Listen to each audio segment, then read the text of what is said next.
If we were to go back to the Edinburgh Conference of 1910, now 100 years ago, I think one of the things which would amaze us would be the optimism of the delegates. One of the slogans of the conference was the evangelization of our world in our generation. And at the final session of the conference, John Mott said, it's the end of the conference, but it's the beginning of the conquest. I think this is particularly ironic in view of the fact that within 4 years the world was at war. And what a war! World War I signalled the end of European optimism. In a way, it signalled the end of the whole Enlightenment project, the feeling that progress was inevitable, it would go on and on. The biggest political event of the First World War was the Russian Revolution. And that created an ideology which was to be extremely important, perhaps the most important ideology of the 20th century. One of the things that emerged from communism was a confidence that human life could be changed. The ideologues of communism, particularly Rosa Luxemburg and Lenin himself, had a message which they believed that they could share worldwide and was in fact taken up big time by people in what was then called the Third World.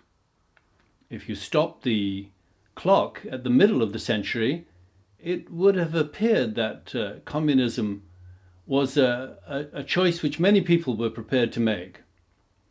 Not only had Russia been militarily successful in the war that had just passed, but it was also true that the ideology was spreading, and that the feeling was that what Frantz Fanon described as the wretched of the earth would benefit by becoming communists.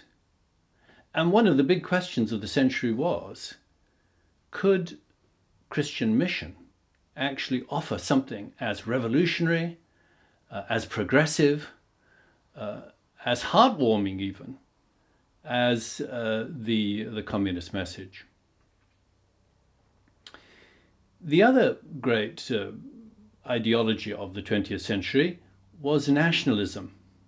And as soon as we say that word, I think we tend to think of the fascist dictatorships, which were based on an extreme form of nationalism. Dictatorships which led, as we know, to the Second World War.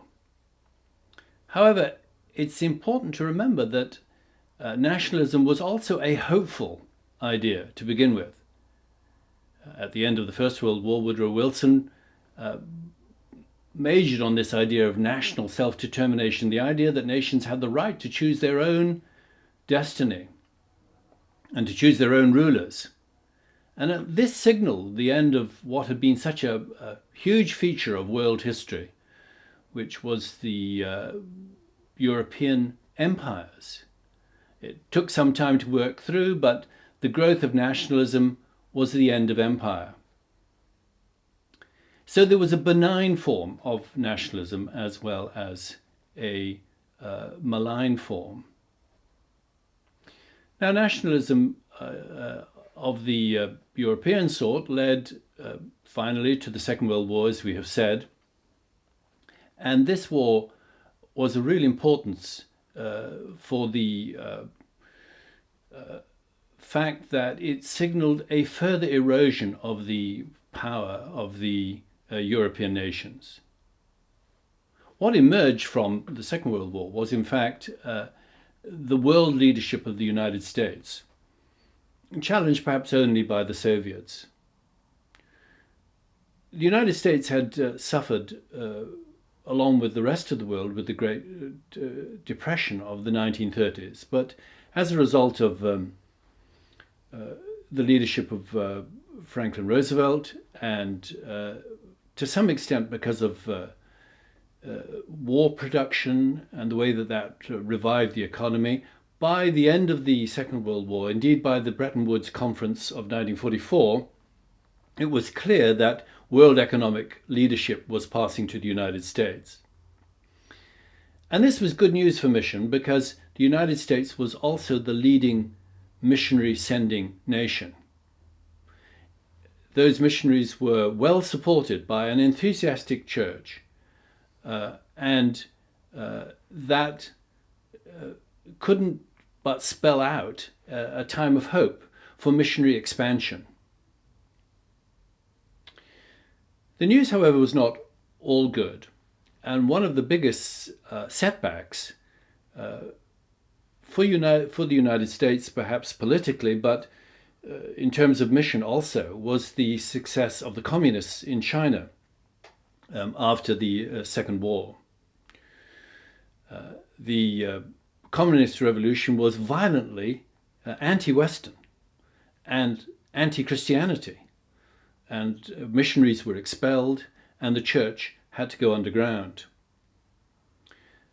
And as the empires disintegrated more widely and new nations came to being, the question was, would they also take the same route? Would they be against Christianity? Would they be against missionaries and mission? And many of them were. In China, it meant that missionaries were expelled, as we have seen. In India, it meant that they were not welcome anymore. Even in places like Africa, there was discussion about a possible moratorium on missionary activity. There was much rejoicing, however, in the fact that the church in what was then called the Third World, far from disappearing under this new situation, actually began to thrive. Rather unexpectedly, often after the withdrawal of missionaries, the church took on a life of its own and a power of its own. Even in China, where it was persecuted very severely, we now know that the church was growing.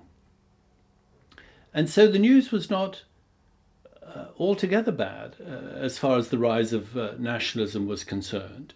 And where the church was linked with nationalism, the church was seen to be part of the destiny of the nation, as for example in South Korea, then the church grew very rapidly indeed.